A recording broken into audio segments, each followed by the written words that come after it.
Friends, आपका स्वागत है एक फिर नई वीडियो में। आज हम जो फाइनेंशियल मैनेजमेंट की जो हमारी सीरीज है उसी कड़ी में हम एक नया टॉपिक लेके आए हैं आपके लिए। और जो टॉपिक है आपका बहुत ही इंपॉर्टेंट टॉपिक है, वो कौन से फैक्टर्स होते हैं जिनकी वजह से कैपिटल स्ट्रक्चर आपका क्या होता है, इफेक्ट होता है।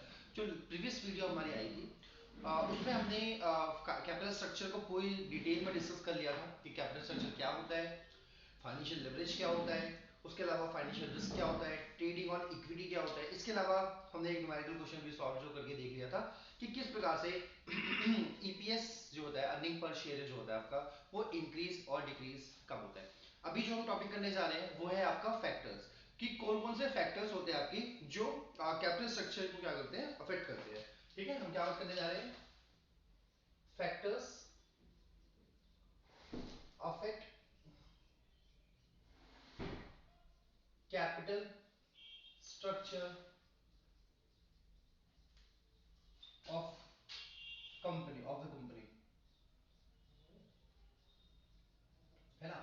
कि किसी भी कंपनी या कोई भी कंपनी का जो कैपिटल स्ट्रक्चर होता है वो किन किन चीजों के ऊपर निर्भर करता है, या किस बेसिस पे हम डिसाइड कर सकते हैं कि हमको सॉरी कितना इक्विटी और कितना डेट ले रहा है। ठीक है, तो इसके में सबसे पहला जो फैक्टर है आपका वो है आपका cash flow position.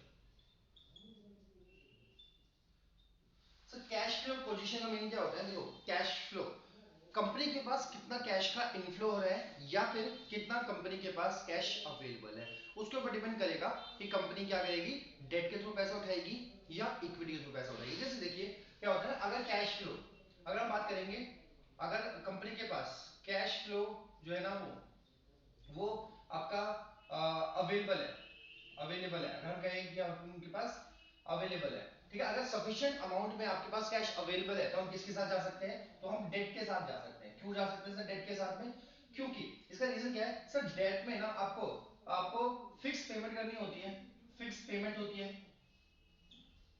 Fix payment होती है, बट कॉस्ट क्या होती है, कॉस्ट आपकी इसमें लो होती है। ठीक है, कॉस्ट क्या होती है इसमें, लो होती है, क्योंकि देखो लो कॉस्ट होती है, उसका बेनिफिट तो हम ले सकते हैं ना। तो अगर हमारे पास कैश की पोजीशन अच्छी है, हमारे पास कैश का इनफ्लो बहुत ज्यादा होता है, हमारे पास करंट एसेट जो है ना कैश की फॉर्म में बहुत ज्यादा है, तो हम अपने इंटरेस्ट पेमेंट में ना डिफॉल्ट नहीं होंगे, हम समय पे क्या कर पाएंगे, इंटरेस्ट की पेमेंट कर पाएंगे। इससे क्या होगा, इससे जो है ना हम जो है ना डेट का पूरी तरह से इस्तेमाल जो है वो कर पाएंगे, अगर हमारे पास कैश की पोजीशन अच्छी है। अगर कैश की पोजीशन अच्छी नहीं है तो उस केस में हमको क्या करना चाहिए, इक्विटी के साथ जो है वो जाना चाहिए। फर्स्ट पॉइंट तो ये हो गया। देखिए सेकंड पॉइंट क्या बोलता है आपका, interest interest coverage ratio. Sir interest coverage ratio का मतलब क्या होता है, सर इसका मीनिंग होता है आपका कि आपकी इंटरेस्ट के कंपैरिजन में, इंटरेस्ट के कंपैरिजन में आपका ईबीआईटी कितना है। ईबीआईटी मतलब अर्निंग पर, ईबीआईटी मतलब earning before interest and tax, यानी कि जो आपका हम कह सकते हैं जो इंटरेस्ट वगैरह टैक्स वगैरह पे करने से पहले का जो प्रॉफिट आया था वो आपके पास कितना है और आपको इंटरेस्ट कितना पे करना है। यानी कि लेट सपोज हम ऐसा एग्जांपल के रूप में अगर हम ऐसा कर दें कि कंपनी के पास ना लेट सपोज 40,000 इंटरेस्ट पे करना है और हमारे पास 2 लाख का क्या है वो ईबीआईटी है, तो ये केस हमारे लिए अच्छा है। हम ये कह सकते हैं कि ऐसी स्थिति में हम क्या कर सकते हैं, थोड़ा और जो है वो डेट का इस्तेमाल कर सकते हैं, क्योंकि इंटरेस्ट के कंपैरिजन में हम बहुत ही ज्यादा ईबीआईटी क्या कर रहे हैं वो अर्न कर रहे हैं, यानी कि इंटरेस्ट से ज्यादा हम क्या कर रहे हैं, प्रॉफिट कमा रहे हैं। तो हमारे लिए कोई इतना प्रॉब्लम नहीं क्रिएट करेगा, हम क्या कर सकते हैं, डेट से जो है वो पैसा ले सकते हैं। ठीक है, नेक्स्ट पॉइंट। बट इसमें ना थोड़ी सी समस्या होती है, जो इंटरेस्ट कवरेज रेशियो है ना, इसकी एक प्रॉब्लम है, इसकी लिमिटेशन है, वो ये कि सर ये सारी डेट ऑब्लिगेशन को फुलफिल नहीं करता, केवल ये किसको कंसीडर करता है, सर इंटरेस्ट को कंसीडर करता है। क्या इंटरेस्ट के अलावा और कोई ऑब्लिगेशंस नहीं होती फर्म की, बिल्कुल होती है। तो उन सारी ऑब्लिगेशंस क्या, तो उसी लिमिटेशन को दूर करने के लिए एक नया कंसेप्ट लाया गया था, उसको बोलते हैं debt service coverage ratio. Sir इसमें क्या होता है ना, देखिए इसमें क्या होता है ना, net operating income, net operating income upon में एनुअल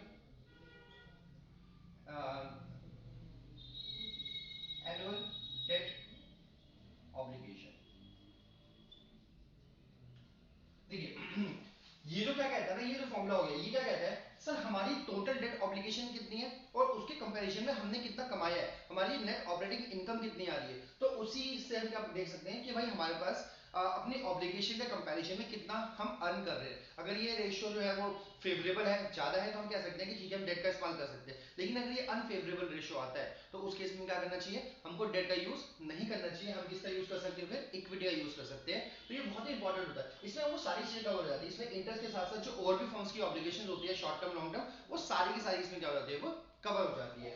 ओके, नेक्स्ट हम बात करते हैं रिटर्न रिटर्न ऑन इन्वेस्टमेंट। देखो, रिटर्न ऑन इन्वेस्टमेंट इसका फॉर्मूला क्या होता है, सर इसका होता है ईबीआईटी, ईबीआईटी अपॉन में टोटल इन्वेस्टमेंट। देखिए सर आपने टोटल जितना पैसा लगाया और उसके कंपैरिजन में आपने कितना कमाया, उसी से आपको मिल जाएगा आरओआई, आपका कितना रेट ऑफ रिटर्न आ रहा है। तो जब रेट ऑफ रिटर्न ज्यादा होता है, हम कह सकते हैं ना, ये वाला केस हमने पहले भी डिस्कस किया था। सर अगर मान लो कि यहाँ पे ले लेते हैं, उसमें दो केस हो सकते हैं, इसमें हम दो केस ले सकते हैं आपका। सर एक केस में आपका कॉस्ट की जा रहा है आरओआई से, आरओआई मतलब rate of investment, return on investment. और दूसरा केस है आपका, आपकी कॉस्ट क्या है वो कम है और आरओआई ज्यादा है। ठीक है, दोनों केस की डिस्कस हम एक क्वेश्चन लेके कर चुके हैं प्रीवियस वीडियो में। अगर आपने वो वीडियो नहीं देखी है तो प्लीज उस वीडियो की जाके देख लेना। अभी हम इसकी बात करते हैं। सर इस वाले केस में ना आपकी कॉस्ट क्या है वो ज्यादा है, कॉस्ट ऑफ किसकी, कॉस्ट ऑफ डेट कह सकते हैं इसको, cost of debt, cost of debt. देखिए सर अगर कॉस्ट ऑफ डेट ज्यादा है आपका, तो इस केस में आप किसको प्रेफर कीजिए, इस केस में हम इक्विटी को प्रेफर कर सकते हैं। क्यों भाई, हमारे हमने जो पैसा ले रखा है ना यार, उस पे पेमेंट आपको ज्यादा करनी है, लेकिन रिटर्न हमारे पास कम आ रहा है। अगर आप उस केस में, इस केस में अगर आप डेट से लोगे ना, तो आपका ये कॉस्ट और ज्यादा इंक्रीज हो जाएगा। तो ये हमारे लिए जो है वो नुकसान की जो है वो सिचुएशन क्रिएट कर देगा। लेकिन अगर हमारे पास रिटर्न जो है लेट्स सपोज 15% आ रहा है, रिटर्न हमारे पास 15% आ रहा है और कॉस्ट हमारे लिए केवल 10% है, उस केस में हमको 50 अभी या 5% का हमको क्या हो रहा है, वो गेन है। तो ऐसी स्थिति में आप डेट का यूज क्या कर सकते हो, इजीली कर सकते हो, क्योंकि आपको पता है कि अगर हमारा डेट थोड़ा सा इंक्रीज भी हो जाएगा तो उससे भी कोई फर्क नहीं पड़ेगा, क्योंकि हम क्या कर रहे हैं, ऑलरेडी ज्यादा पैसा कमा रहे हैं। देखो अब इस केस में ना आपका ईपीएस भी इंक्रीज करेगा, जिससे हमने पीछे बात करी थी, इस वाले केस में हमारा ईपीएस भी इंक्रीज करेगा। क्यों, क्योंकि हमारे पास सफिशिएंट अमाउंट जो है वो पैसे का आ रहा है। तो हम क्या कर सकते हैं, हम ऐसे सोर्स की हो जाएंगे जो सस्ता होगा। तो हम कह सकते हैं कॉस्ट ऑफ डेट जो होता है वो सस्ता हो जाएगा, कॉस्ट ऑफ डेट सस्ता हो जाएगा, तो हमारे लिए बेनिफिशियल है कि हम इसका इस्तेमाल करें। तो ये जो होता है ना, वो भी हमारे क्या करता है, वो कैपिटल स्ट्रक्चर को काफी अफेक्ट करता है। नेक्स्ट पॉइंट देखते हैं आपका फिफ्थ, फिफ्थ पॉइंट बोलते हैं cost of debt, cost of debt. Sir बहुत इंपॉर्टेंट होता है कॉस्ट ऑफ डेट। अभी हमने इसकी बात करी ना कॉस्ट ऑफ डेट की।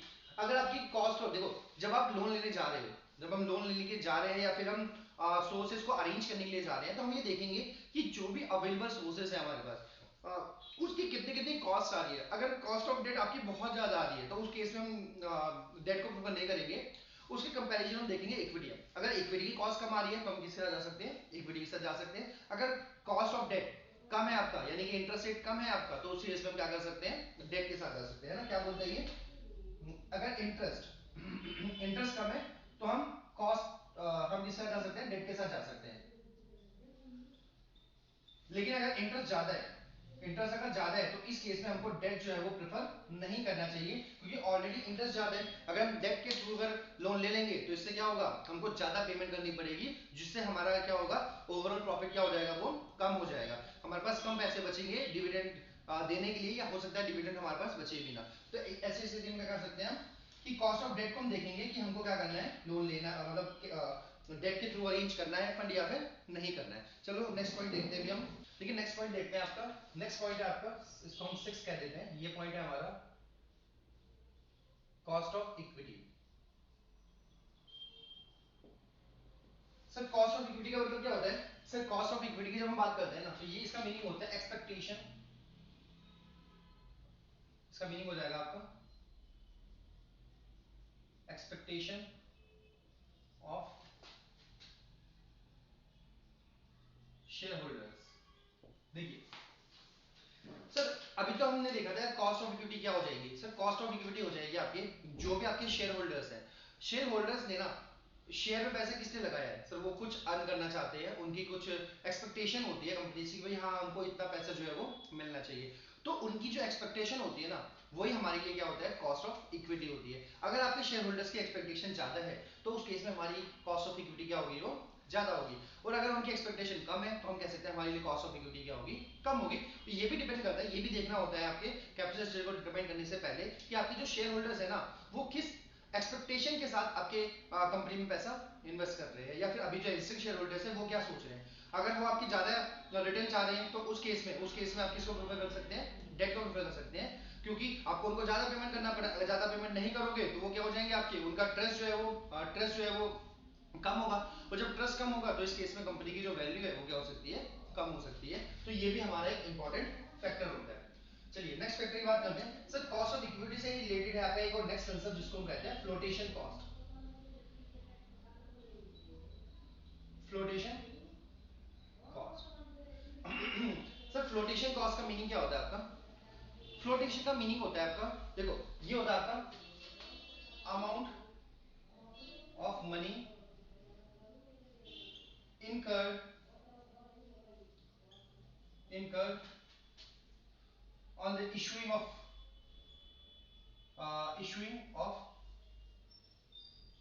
सिक्योरिटीज। देखो देखो जब आप सिक्योरिटी इशू कर रहे हो, सिक्योरिटी में हम कह सकते हैं इक्विटी या प्रेफरेंस कुछ भी कह सकते हैं, सिक्योरिटीज में अलग अलग तरह की सिक्योरिटीज होती हैं, तो जब आप सिक्योरिटी में पैसा लगाते हो तो भाई सिक्योरिटी में पैसा लगाने के लिए भी आपको बहुत सारे खर्चे करने पड़ते हैं, है ना। जैसे फॉर एग्जांपल हम कह सकते हैं सर आपको कोई हम कह सकते हैं अंडरराइटर एक्सपेंस हो गया आपका, अंडरराइटर हो गया आपका, अंडरराइटर हो गया आपका, उसके अलावा और कुछ आपको पे करना होगा, जैसे आपका एडवर्टाइजमेंट हो गया सर, एडवर्टाइजमेंट हो गया, उसके अलावा और हमको क्या पे करना पड़ता है, हो सकता है आपको कोई आपको फी वगैरह पे करनी पड़े, है ना, एटसेट्रा। बहुत सारे खर्चे जो होते हैं वो हमको करने पड़ते हैं जब हम क्या करते हैं, जब हम इक्विटी को इशू करते हैं, तो वो सारे खर्चे भी बड़े मैटर करते हैं, क्योंकि अगर वो इस तरह के खर्चे, अगर फ्लोटेशन कॉस्ट आपकी ज्यादा आ रही है, यानी कि शेयर को इशू करने का खर्चा ही आपका बहुत ज्यादा आ रहा है, तो उस केस में हम भाई शेयर को इशू करके करेंगे क्या, क्योंकि जो खर्चा कर उसको इशू करते समय हमारे इतने खर्चे हो गए हैं, तो ऐसी स्थिति में आप क्या करोगे, डेट को प्रेफर करेंगे। जब फ्लोटेशन कॉस्ट ज्यादा होगी तो हम डेट को प्रेफर करेंगे, और जब फ्लोटेशन कॉस्ट कम होगी तो हम किसको प्रेफर करेंगे, इक्विटी को प्रेफर करेंगे, ठीक है। तो एक ये मेरा पॉइंट हो गया। नेक्स्ट देखते हैं आपका नेक्स्ट पॉइंट है आपका एथ पॉइंट है आपका, वो है फ्लेक्सिबिलिटी। देखिए फ्लेक्सिबिलिटी सर, फ्लेक्सिबिलिटी का मीनिंग क्या होता है, जिसको आप इजीली क्या कर सकते हो, चेंज कर सकते हो, उसी को हम क्या बोलते हैं, फ्लेक्सिबल बोलते हैं। अब इसमें देखिए फ्लेक्सिबिलिटी के साथ क्या हो सकता है,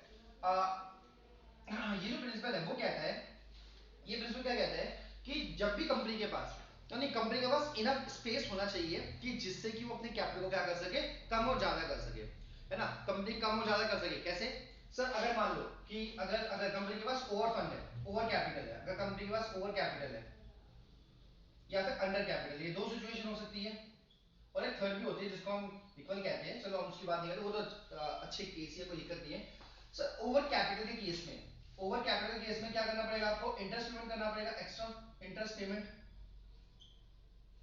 सर जब आपके पास ओवर कैपिटल है, आपके पास पैसा ज्यादा है, तो आपको क्या करना पड़ेगा सर, भाई जितना कैपिटल की रिक्वायरमेंट थी उतना तो हमने इन्वेस्ट कर दिया, लेकिन सर जैसे मैं इसका एग्जांपल देता हूँ, सपोज इस बॉक्स को मैं बना देता हूँ, ये आपके सामने एक बॉक्स है, ठीक है, इसमें से ना इतना जो है वो रिक्वायर्ड है, वो हमने क्या दिया, रिक्वायर्ड, और ये क्या है आपका एक्सेस।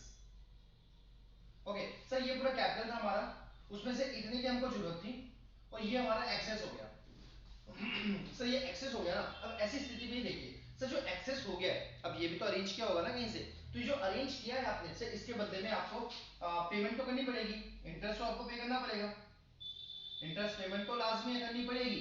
बट मुझे चीज बताओ सर, जितना ये पैसा है आपका इन्वेस्ट हुआ है, तो आपको रिटर्न केवल इसमें मिलेगा ना, इसमें क्या मिलेगा आपको, रिटर्न मिलेगा, बट यहाँ पर नो रिटर्न, इस वाले केस में आपको किसी तरह का रिटर्न नहीं मिलेगा। सर देखिए क्या हो रहा है सर, रिटर्न तो मिल नहीं रहा है, रिटर्न तो मिल नहीं रहा है, लेकिन पेमेंट तो आपको करनी पड़ेगी, तो सर ये क्या हो गया, पैसा कमाया नहीं लेकिन फिर भी ब्याज पे करना पड़ रहा है, तो ऐसी स्थिति में आप क्या सोचोगे या कुछ ऐसा हो जाता ना कि हम एक काम करते हैं, हम कुछ ऐसा हो जाता कि ये ना हमारे पास होता ही नहीं, हम इसको गायब कर दें सर, अगर आप ये गायब कर देते ना तो ये भी गायब हो जाता, जितने की जरूरत थी उतना ही आपको मिल जाता। ओके, ये हमारी पॉइंट ना, इसको कहते हैं फ्लेक्सिबिलिटी, ऐसा होना चाहिए। अंडर कैपिटल के केस में क्या हो गया सर, अंडर कैपिटल के केस में हम ऐसा कर सकते हैं, एक और बॉक्स हमने बना लिया सर, इतने की रिक्वायरमेंट है लेकिन अभी क्या है आपके पास अवेलेबल, या अवेलेबल है, तो सर ये क्या कर सकते हैं, आपको ये आपको अरेंज करना पड़ेगा, बिल्कुल अरेंज करना पड़ेगा। और अरेंज करने में कोई इश्यू नहीं आता, अरेंज आप कर सकते हो कैपिटल, लेकिन सर जब सरप्लस होता है ना उसको एडजस्ट करने में दिक्कत होती है, तो हमको क्या करना चाहिए सर कंपनी के पास ना इनफ स्पेस होना चाहिए जिससे वो इन दोनों को क्या कर सके, वो एडजस्ट कर सके। कैसे करेगी वो सर, अगर मान लो कि ये वाला केस है सर इस वाले केस में क्या करनी, इस वाले केस में क्या होगा, कंपनी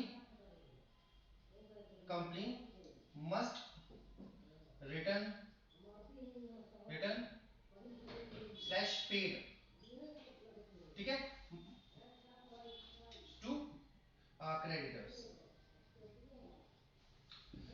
इस वाले में क्या है सर, अगर ओवर कैपिटल का सीन है तो कंपनी के पास जो भी एक्सेस है उसको कंपनी क्या कर दे, रीपे कर दे, वापसी कर दे। जब वो वापसी कर देगी तो उसको एक्स्ट्रा पेमेंट भी नहीं करनी पड़ेगी। तो सर अब ये चीज पॉसिबल किस में है सर, ये चीज पॉसिबल है केवल केवल किस में सर, ये पॉसिबल है डेट में एंड प्रेफरेंस प्रेफरेंस शेयर्स में, ये चीज पॉसिबल है, इन दोनों में पॉसिबल है कि आप इसको क्या कर सकते हो, एक सर्टेन टाइम के बाद वापसी कर दो। अगर आपके पास पैसा ज्यादा हो गया तो आप क्या कर दो, इनको पे ऑफ कर दो, इनको आप पे कर दो, ठीक है, खत्म कर दो। लेकिन सर इक्विटी में ये संभव नहीं होता है, इक्विटी में कभी संभव नहीं होता है, इक्विटी में संभव नहीं होता है, क्योंकि कंपनी इक्विटी शेयर होल्डर्स का पैसा अपने लाइफ टाइम में कभी भी रिपे नहीं करती है। तो इस चीज को जब आप कंसीडर करोगे तो आपको देखना पड़ेगा कि आप किसको ज्यादा रखते हो, डेट को रखोगे या फिर इक्विटी को ज्यादा रखेंगे हम, ठीक है। तो फ्लेक्सिबिलिटी जो होती है ना वो भी डिटरमाइन करती है कि हमको कितना पैसा डेट में और कितना पैसा जो है वो इक्विटी से अरेंज करना चाहिए। सो नाइन्थ हम देखते हैं, नाइन्थ है आपका legal framework. Sir legal framework क्या होता है आपका, देखिए लीगल फ्रेमवर्क में क्या होता है कि शेयर मार्केट में ना कुछ क्या होते हैं, rules and regulations and guidelines होती है जिसको कंपनी को फॉलो करना पड़ता है ना। सेबी ने कुछ गाइडलाइंस बनाई होती है और हर कंपनी को, जो भी कंपनी शेयर इशू कर रही है या डेट के थ्रू पैसा उठा रही है, उनको इन गाइडलाइंस को फॉलो करना होता है। तो हमको ये भी देखना होता है कि लीगल फ्रेमवर्क क्या है, कम मतलब क्या क्राइटेरिया है इस समय कि हमको कितना डेट और इक्विटी का रेशियो रखना होता है, ये सारी ऑलरेडी चीजें क्या होती है वो मेंशन होती है। तो कंपनी को वो भी ध्यान रखना पड़ता है कि जब वो क्या करती है डेट या इक्विटी के थ्रू अपना पैसा उठाती है, कैपिटल स्ट्रक्चर डिटरमाइन करती है ना, तो उसको लीगल फ्रेमवर्क जो होता है, रेगुलेटरी फ्रेमवर्क, उसको भी जो होता है वो कंसीडर करना होता है कि जब हम बात करते हैं, ठीक है, जब हम कैपिटल स्ट्रक्चर की बात करते हैं। ओके, नेक्स्ट पॉइंट देखते हैं, चलो शुरू करें। Ninth, control consideration, control consideration. देखिए सर कंट्रोल कंसिडरेशन का मीनिंग क्या होता है, देखिए डेट और इक्विटी इन दोनों से ही जब हम कैपिटल अरेंज करना चाहते हैं तो कंपनी को ना ये भी देखना होता है कि कंपनी कितना कंट्रोल अपने हाथ में रखना चाहती है, ये कंपनी कंट्रोल को स्ट्रेंथन करना चाहती है या कंट्रोल को लूज करना चाहती है। कैसे देखिए, जब हम बात करते हैं डेट की, तो जब कंपनी ने डेट के थ्रू या फिर डेट के थ्रू जब हम पैसा अरेंज करते हैं तो इसके अंदर में शेयर होल्डर की ऑनरशिप के ऊपर कोई भी फर्क नहीं पड़ता है। कैसे क्योंकि हमको इंटरेस्ट पेमेंट करना होता है तो इंटरेस्ट तो फिक्स होता है, तो इस केस में जो जो आपके लेंडर्स हैं हमारे, या फिर हम क्रेडिटर्स कह सकते हैं, या फिर डिबेंचर होल्डर्स कह सकते हैं, या फिर आपके और कोई भी होंगे आपके बेसिकली, तो वो लोग ना ऑनरशिप डिमांड नहीं कर सकते, क्यों, क्योंकि उनको एक फिक्स अमाउंट तो मिल ही जाता है। लेकिन इक्विटी शेयर होल्डर की केस में हम बात करें तो इक्विटी शेयर होल्डर्स में क्या होता है, आपका ऑनरशिप होती है, वो डिविडेंड के पार्ट, डिविडेंड जो है उसको शेयर करते हैं, कम ज्यादा जो कुछ भी हो सकता है आपका। तो ऐसे केस में इक्विटी शेयर होल्डर्स क्या होते हैं आपके, वो कंपनी के ऑनर होते हैं। और जो इक्विटी शेयर होल्डर्स के द्वारा जो फंड प्रोवाइड किया जाता है उसको हम क्या कहते हैं, कंपनी की कैपिटल कहते हैं।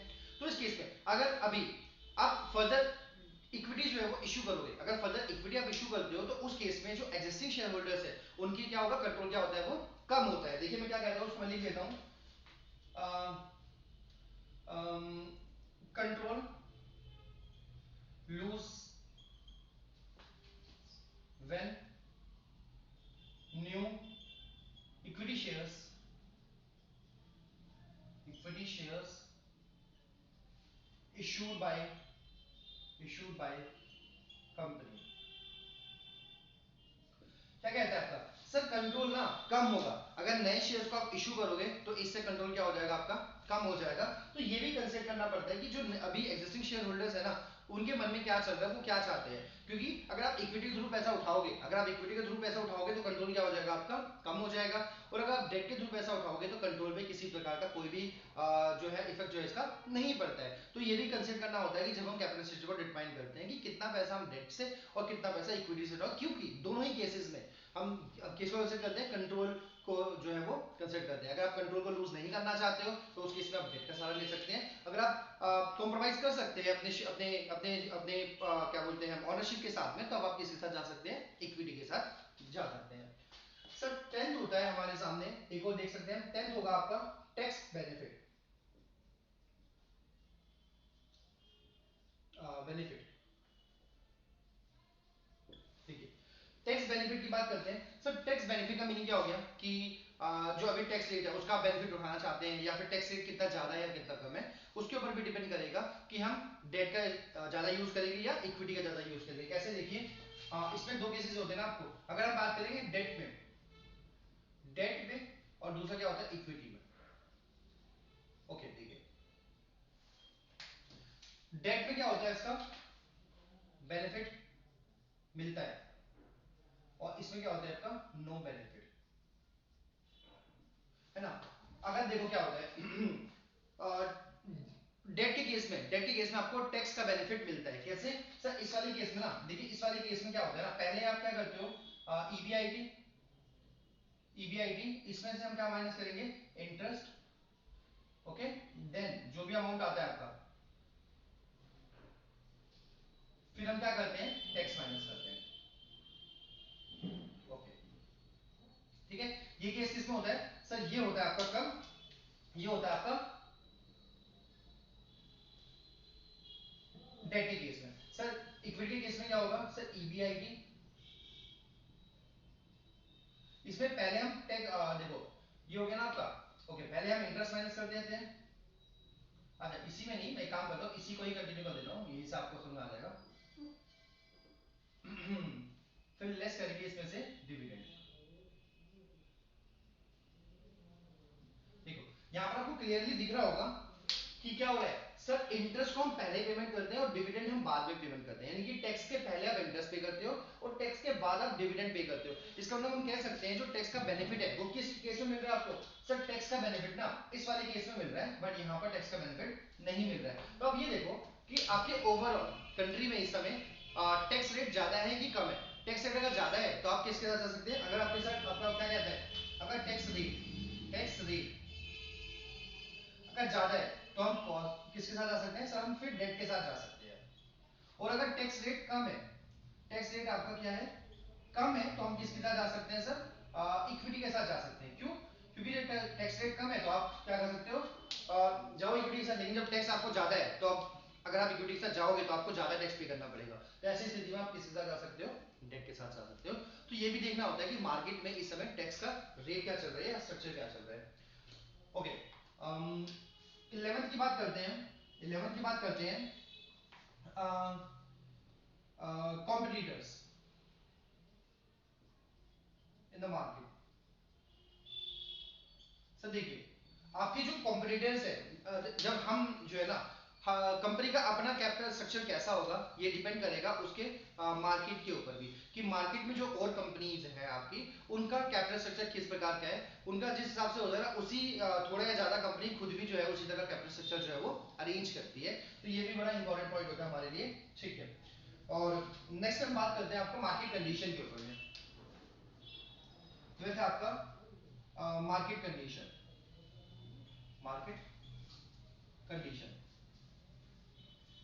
देखो मार्केट कंडीशन क्या होती है, तो मार्केट कंडीशन इस समय कैसी है उसके ऊपर भी डिपेंड करेगा कंपनी किसके साथ जाएगी, डेट के साथ जाएगी या फिर इक्विटी के साथ जाएगी। कैसे, अगर मार्केट कंडीशन बहुत अच्छी है इस समय, मतलब मार्केट में क्या चल रहा है, बूम का पीरियड चल रहा है आपका, बूम चल रहा है आपका, तो कंपनी क्या कर सकती है, तो बूम चल रहा है तो इसमें शेयर कोई भी इन्वेस्टर क्या होगा, जो इन्वेस्टर की बात करें अगर हम, इन्वेस्टर क्या करेगा सर, इन्वेस्टर जो है ना इक्विटी में प्रेफर करेगा पैसा लगाना, क्योंकि उसको पता है कि इस समय जो है ना मार्केट बूम पे है, जो भी शेयर खरीदेगा, प्रोडक्शन एक्टिविटी बहुत तेजी से बढ़ रही है तो उसके शेयर्स की वैल्यू क्या हो जाएगी, बढ़ जाएगी। लेकिन सेम पॉइंट अगर आप मार्केट डल चल रही है तो उस केस में इन्वेस्टर किसको प्रेफर करेगा? इन्वेस्टर प्रेफर करेगा किसको सर? डेट को।